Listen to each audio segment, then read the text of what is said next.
Hi guys, welcome to my coffee show. My name is Jack and today we're going to do pour over.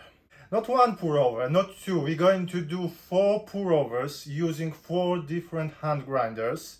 I will use my J Max, Kinu Phoenix, K Max and Comandante C40.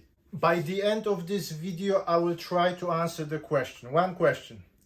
Which one is the best for pour over? So if you're as excited as myself, definitely click like, subscribe to the channel, have a look at my affiliate links. Easy Presso J Max. I bought this grinder for I think £170, so it is the cheapest of them all. This is grinder mostly designed for espresso.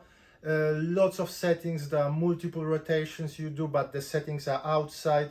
You've got those little rows of dots, so you know exactly which rotation you are. 450 settings altogether and 8.8 microns difference in between each setting. Grinder weight about 794 grams, 48 millimeters conical burrs.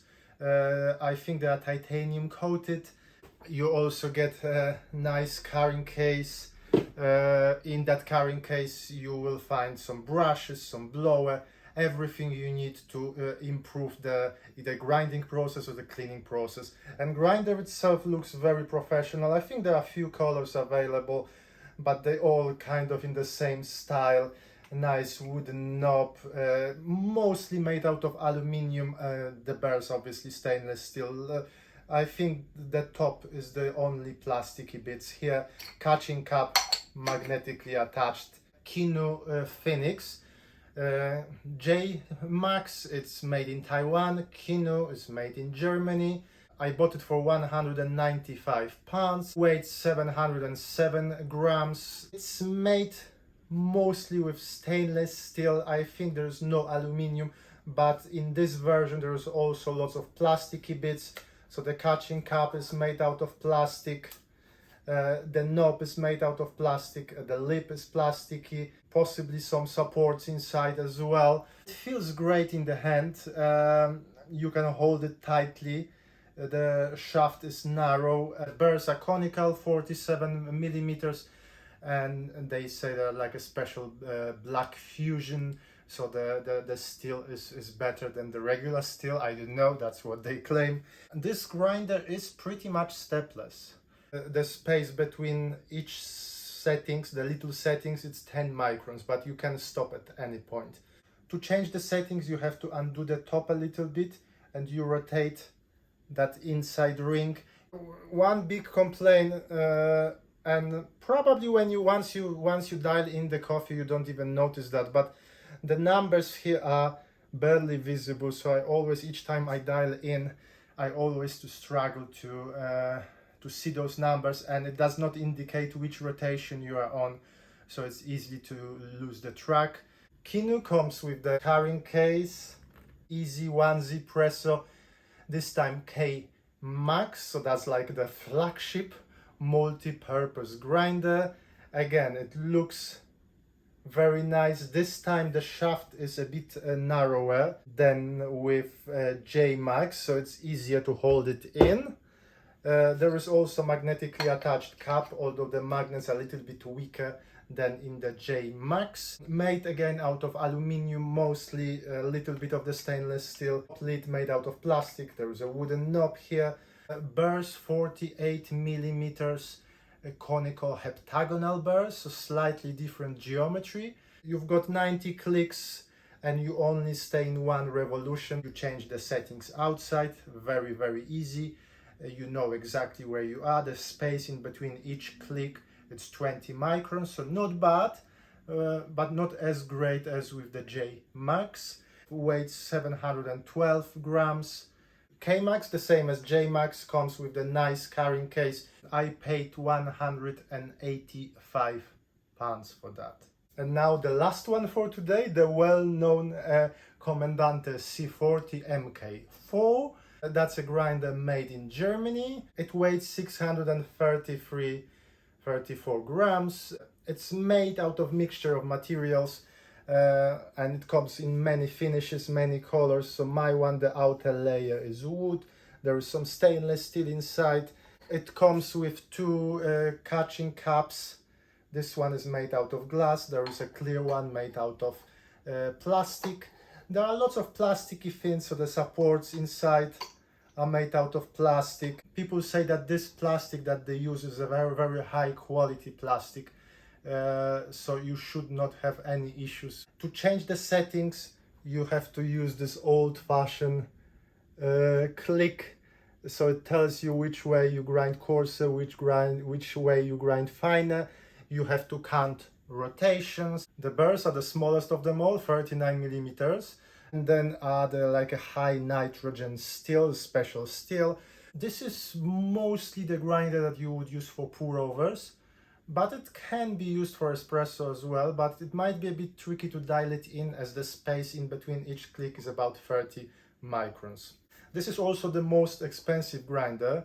I paid £215, and inside the ridiculous box that it comes with, you only find two catching caps and some leaflets, and that's it. Now, I could use my good old V60, and that works well, yeah. But the V60, depending on which technique you use, how you hold your kettle and so on, you can change a lot. And I want those tests to be as comparable as possible. So I will use my clever dripper. Today I will use those filters. I will put the links in the description. So I'm not claiming that those are the best filters. I'm not saying those are the worst filters. I haven't tried them yet, but the price was good, so that's what I got. You put the filter in, you rinse the filter, boiling water. Pour the water inside first. I will be using 250 grams of water. Then put the coffee in. I will be using 15 grams of coffee. I will stir the top a little bit and I will let it brew for 2 minutes. After those 2 minutes, I will agitate it again, stir or swirl, and I will put it on top of my cup. I'm aiming for about 45 seconds to a minute of that extraction time. And because it's a special test, I will use a special coffee. I hope it's good. I haven't tried it yet. Atkinson's coffee roaster, coffee from Costa Rica. The flavor notes mango IPA, so that's the ale, Indian pale ale, and berries. So it sounds like natural coffee, but it is in fact a black honey processed coffee. Lots of people ask me what is natural coffee, and you may ask what's the difference between a natural coffee and a honey processed coffee. Most of the coffees that we get is a washed coffee. Very easy, so the cherries are washed off the coffee beans and then the coffee is dried and fermented. Simple, easy, the cheapest process. Now the natural processed coffee is when the cherries are left intact, and that's how the coffee is dried and fermented. And it developed kind of a funky flavor. And then we have a honey process, which is somewhat in between. So you crush the beans and you remove the outer layers. And there are 3 different honey processes: yellow, red and black.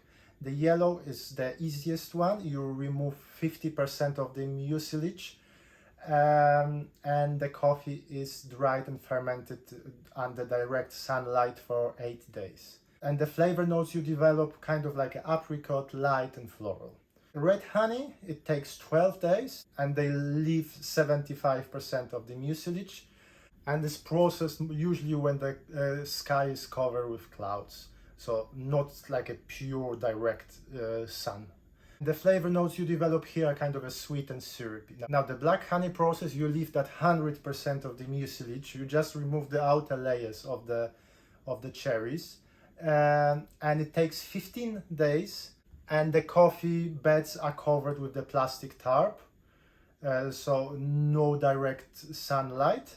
And the flavors, you develop a kind of a full body, deep fruity flavors, but not as funky as the naturally processed coffee. Normally, if I was dialing in the coffee for the pour over, any pour over, I would just taste and then I would adjust the grind settings accordingly until I hit the spot. But here I haven't tasted any of those coffees, so I just wanted to make the time of the extraction comparable within that 45 seconds to a minute. So that's the coffee bed from J Max. Very delicate fruity smell, nothing too strong. A little bit of sweetness, a little bit of sourness, some undistinguished fruits, very smooth flavor, berries, mango, possibly. IPA, difficult to say. I mean, I like my beer cold, not hot. It's a good coffee. We will see how it compares with the other cups. The flavor notes, maybe we would like a little bit more pronounced. Okay, so we've got surprisingly low result, 82, and I repeated the process few times, just 12% extraction. I will have to compare with the other coffees. We will see how it goes, but 12% extraction is slightly on the low end. So Kinu, have a look at the coffee bed. There are some kind of larger pieces here and there, but overall it's maybe a little bit muddy. Maybe a little sweeter the smell, but still very difficult to sense anything. The finish is neat, the flavor is crispier, sourness is more pleasant. I think there is a little bit more clarity, but the flavors are still difficult to distinguish. Mangoes, berries, yes, I can detect that, but that only because I know what to look for. Maybe a bit more citrusy, this one. I think I prefer the J Max a little bit more. It was a bit more smoother. So it's 0.83 TDS. Again, kind of a weaker extraction, slightly over 12%, so similar to J Max. That's the coffee bed of K Max. Again, a little bit muddy here and there. Okay, I'm getting more of the citrusy aroma, maybe grapefruit or something, maybe a little bit of honey. Yeah, the smell I like the most so far. Definitely less sour than Kinu, and sweeter than J Max. The flavor notes still difficult to distinguish, but overall is a very pleasant cup of coffee.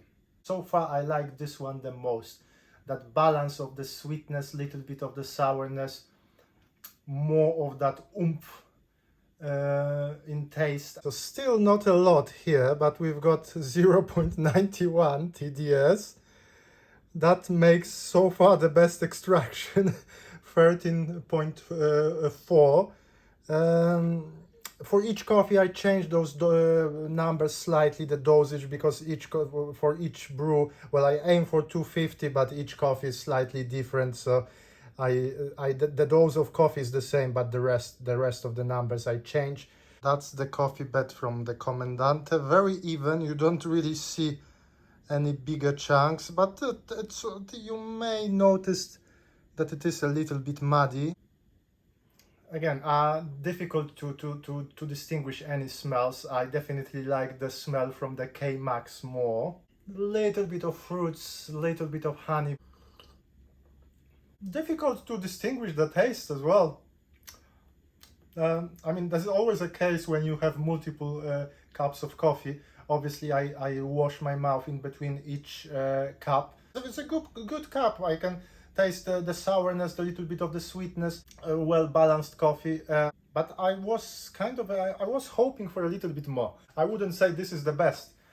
Okay, so here we've got 87 TDS. And that's, well, about 13% extraction, so slightly better than the first two, about the same as K Max. So, first of all, if you are still here, it took me like hours to record this video. Hopefully it won't be too long, so definitely click like, subscribe to the channel. This is probably my last video before I go for holidays, but don't worry, I will take you with me. Final results today. Let's compare the first J-Max and Kinu. In that group, both gave me a good cups. J-Max was a bit sweeter, Kinu was a bit crispier, and notes were a little bit sharper. I enjoyed the J-Max a little bit more in that group. K-Max and the Comandante, those two were better than J-Max and Kinu. K-Max got the best smell, and the taste overall was the most satisfying. Comandante not that far behind. When the cup cooled down a little bit, I actually was enjoying the cup a lot. Nice balance between sweetness and sourness. But with the K-Max, with that smell, we kind of developed more of the nuances. Not too much. I was expecting more. Okay, I was expecting more, but it was K-Max was for today the winner. I wasn't expecting that. I was expecting the Comandante to win, but it is what it is. In terms of the extraction, neither of those cups presented a lot. Maybe that 45-50 seconds is not enough to extract more. So maybe I should aim for minute and 10 seconds. Let me know in the comments what you think about that. So all hail to today's winner, K-Max. I'm not saying I like this grinder the most. That's why I'm a bit disappointed. I wanted Comandante to win. But in terms of how easy it is to adjust, how well it grinds for all different kinds of brew methods, it's definitely one of the best. So if you are thinking which one to choose, this one could be the grinder for you. Unless you're looking for the grinder purely for espresso, then you may think about the Kinu or J-Max.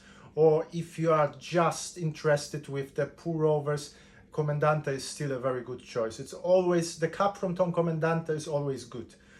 Today, the cup from the K-Max was slightly better. Often, it's the other way around. Which hand grinder do you use for the pour-over? And which one you think is the best? Do you agree with my findings today? Do you think I should change something? Let me know in the comments. But for today, thank you very much for watching. My name is Jack. This is my coffee show, and hopefully I will see you soon. Thank you. Bye.